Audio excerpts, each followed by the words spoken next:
আপনি কি অনেক দিন থেকে কামিজ কাটিং করেন কিন্তু সঠিক নিয়মে পুটের হিসাব, বগলের হিসাব এবং সাইড পাড়ার হিসাব বের করতে পারেন না? তাহলে এই ভিডিওটা আপনার জন্য। এই ভিডিওতে কামিজ কাটিং করার কয়েকটা সূত্র দেব যেটা এখনো আপনাকে কেউ দেয়নি। 36 ইঞ্চি বডির জন্য এই কামিজটা আমরা কাটিং করব। এটা হচ্ছে কামিজের তৈরি মাপ, মানে পুরাতন কামিজ থেকে মাপ নিয়েছি আমরা 36 ইঞ্চি, ঠিক আছে। নিচের ঘের আছে 22 ইঞ্চি। তো এই কাপড়টা আমি আগেই ভাঁজ করে নিয়েছি। কাপড়ে ভাঁজটা দিতে হয় নিচের যে ঘেরে মাপটা থাকে তার অর্ধেক করে 1.5 ইঞ্চি বেশি। এই যে আমার নিচের ঘের হচ্ছে 22 ইঞ্চি, 22-এর অর্ধেক 11, এখান থেকে আমি 1.5 ইঞ্চি বেশি নিয়েছি, ঠিক আছে। তো এখন আমরা মাপ দেওয়া শুরু করব। সর্বপ্রথম কামিজের লম্বার মাপটা দেব। তো এই কামিজের লম্বা হচ্ছে 40 ইঞ্চি। লম্বার সাথে সব সময় 2 ইঞ্চি বেশি নিতে হবে। তো 40 আর 2 হবে 42 ইঞ্চি। এই 42 ইঞ্চি এখান থেকে ধরে এখানে একটা দাগ দিয়ে দিলাম, হ্যাঁ। এরপরে এই দাগটা এভাবে সোজা টেনে দিবেন।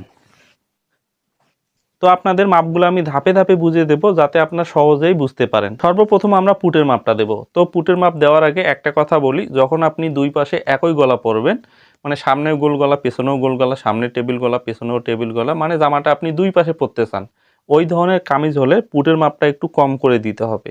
আর যখন কলার হবে তার ক্ষেত্রে কিন্তু পুট সবসময় 1 ইঞ্চি বেশি করে দিতে হয়, হ্যাঁ। তো আজকে যে কামিজটা কাটিং করব সেটা দুই পাশে পড়বে, মানে দুই পাশে একই গলা হবে।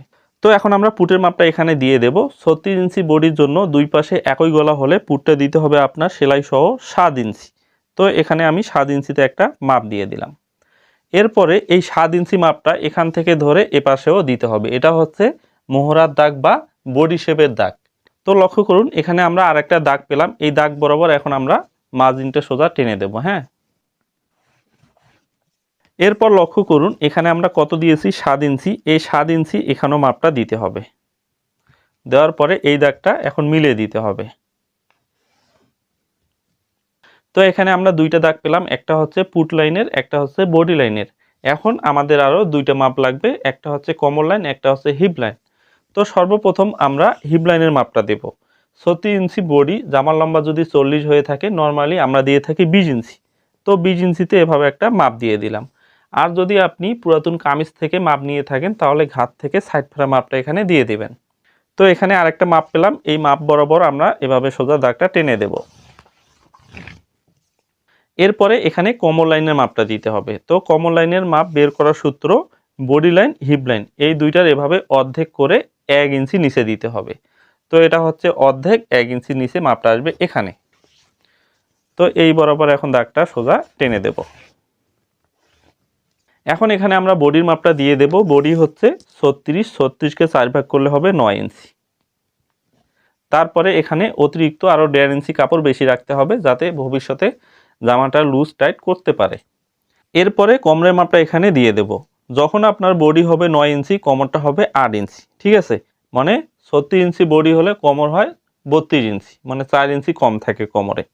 যাদের জামার শেপ দরকার তারা এই নিয়ম ফলো করবেন। আর যারা পুরাতন কামিজের মাপ থেকে কাটিং করবেন, কামিজের একুরের মাপটা দিয়ে কাটিং করে নেবেন।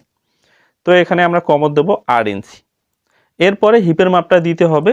বাংলাদেশে যে সকল মেয়ে আছে তাদের কিন্তু বডি লাইন এবং হিপ লাইন এই দুইটা মাপ সেম বরাবর থাকে। তারপর আপনি পুরাতন কামিজের মাপ নিতে পারেন। যদি মাপ না থাকে তাহলে বডির যে মাপটা থাকবে এই সেম মাপটা এখানে দিয়ে দিবেন। তো বডিতেও আমরা দিয়েছি 9 ইঞ্চি, হিপ লাইনও দিলাম 9 ইঞ্চি। এরপরে আমরা এরকম একটা শেপ কাট দিয়ে এই দাগগুলো মিলিয়ে দেব। তো এটা হচ্ছে অরিজিনাল দাগ। তারপরে আমরা সেলাই প্লাজের দাগটাও এভাবে মিলিয়ে দেব। জামার ঘের আছে 22 ইঞ্চি, 22-এর অর্ধেক করলে হবে 11 ইঞ্চি। 11 ইঞ্চিতে মাপটা দিয়ে এরকম লম্বা স্কেল দিয়ে এই দাগটা মিলিয়ে দিতে হবে, হ্যাঁ। তারপর সেলাই প্লাজের যে দাগটা দিয়েছি এটা ওইভাবে মিলিয়ে দেব। নিচে যখন কাটিং করব তখন একটু রাউন্ড করে উপরে উঠিয়ে দেব যাতে কোনাটা ঝুলে না পড়ে। তো এরপরে এখানে আমরা গলার মাপটা দেব। 36 ইঞ্চি বডি, যখন আপনি বক্রম দিয়ে গলা কাটিং করবেন সেক্ষেত্রে গলার চওড়াটা একটু বাড়িয়ে দিবেন, বক্রম ছাড়া হলে একটু কমিয়ে দিবেন। নর্মালি 36 ইঞ্চি বডির জন্য 2.5 ইঞ্চি গলা চওড়া হয়ে থাকে, হ্যাঁ। তো 2.5 ইঞ্চি ভাবে মাপটা দিয়ে দিলাম। এরপরে গলা লম্বা কত ইঞ্চি দিতে হবে, 36 ইঞ্চি বডির জন্য 5 ইঞ্চি গলা লম্বা দিতে হবে। এখন এখানে আপনি যে কোনো গলা তৈরি করতে পারেন।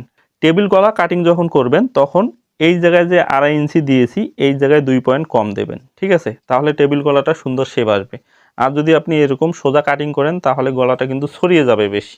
তো আমি টেবিল গলা কাটিং করব, সেজন্য এভাবে একটা দাগ দিয়ে দিলাম। হ্যাঁ, এখানে নিচে একটু ভেতরে নিয়ে আসলাম।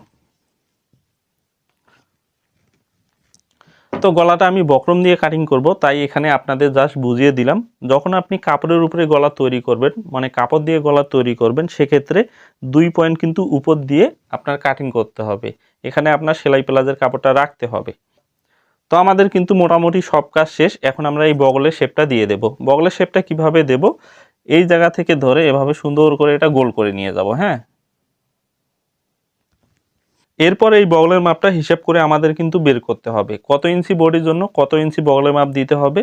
বগলের মাপ বের করার সূত্র হচ্ছে 30 থেকে 40 ইঞ্চি বডির জন্য এই সূত্রটা প্রযোজ্য, ঠিক আছে? সূত্রটা হলো আপনার বডি 4 ভাগের 1 ভাগ এখানে যত থাকবে তার থেকে 1 ইঞ্চি কম করে আপনার বগলটা কাটিং করতে হবে। তো এখানে কত আছে? 9 ইঞ্চি। 9 থেকে 1 কম করলে কত হবে? 8 ইঞ্চি। এই বগলটা আমাদের রাখতে হবে 8 ইঞ্চি। তো এটা কিভাবে চেক করবেন? যেহেতু এটা আমাদের সেলাই প্লাস সহ মাপ দেওয়া আছে, এখান থেকে হাফ ইঞ্চি নিচে আমরা ঘাড়ে সেলাই দেব, তাই আমি এখানে আরেকটা দাগ দিয়ে দিতেছি আপনাদের বোঝার সুবিধার্থে। এরপর ইঞ্চি ফিতা এভাবে ধরবেন, যেদিক দিয়ে সেলাই দিবেন ওদিক থেকে ইঞ্চি ফিতাটা ঘুরিয়ে ঘুরিয়ে দেখবেন কত আছে। তো লক্ষ্য করুন আমার হিসাবে একুরেট আছে 8 ইঞ্চি, তাই আমি এই দাগ বরাবর কাটিং করে নেব। তো আমার কিন্তু সকল মেজারমেন্ট দাও কমপ্লিট, এখন জাস্ট আমি এটা দাগে দাগে কাটিং করে নেব। দুই পাশে যখন একই গলা হবে তখন এখানে আপনি 2 পয়েন্ট ডাউন করে কাটিং করবেন এভাবে।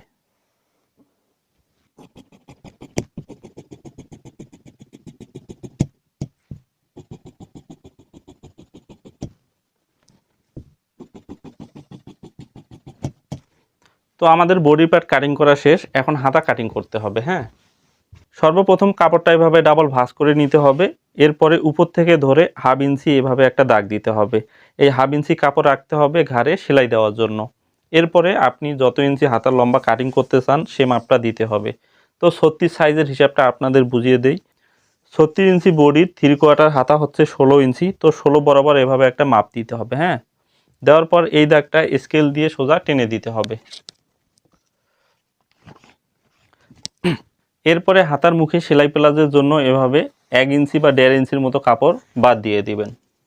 33 থেকে 36 ইঞ্চি বডি হলে উপর থেকে ধরে আপনার 3.5 ইঞ্চি শেপডাউনটা দিতে হবে।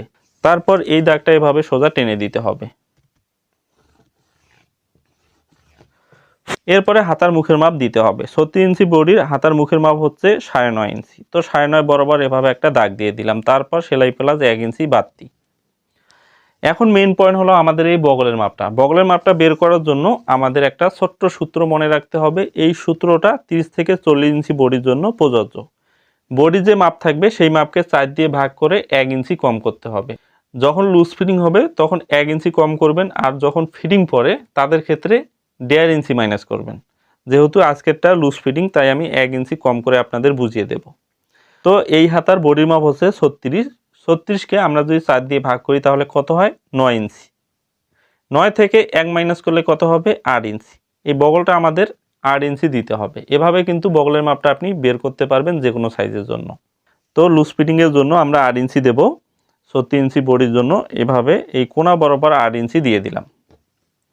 এরপরে এই দাগটা এভাবে সুন্দর করে শেপ দিয়ে মিলিয়ে দিতে হবে। হ্যাঁ, তারপরে সেলাই প্লাজের দাগটা এভাবে সুন্দর করে দিয়ে নিতে হবে। এরপর এই রাউন্ড শেপটা অনেকেই দিতে পারেন না, লক্ষ্য করুন কিভাবে দেবেন। সর্বপ্রথম এই দাগ থেকে এই কোনা বরাবর স্কেল দিয়ে এভাবে একটা সোজা দাগ দিয়ে দিবেন।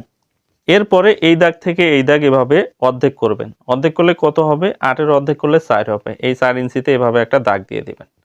তারপরে এই দাগ থেকে আপনি 1 ইঞ্চি বরাবর এভাবে একটা দাগ দিয়ে দেবেন, ঠিক আছে? এখন এই জায়গা থেকে আস্তে আস্তে রাউন্ড হয়ে এটা মিলিয়ে আসবে এই জায়গায়। এখান থেকে আবার মিলিয়ে যাবে এই জায়গায়। যেহেতু আমার চকটা ছোট, রাউন্ডটা আমি সুন্দর করে দিতে পারতেছি না, আপনাদের জাস্ট আমি বুঝিয়ে দিতেছি। এই যে লক্ষ্য করুন, কাটিং করলে আপনারা বুঝতে পারবেন। এখন আপনাদের কাটিং করে দেখিয়ে দেব।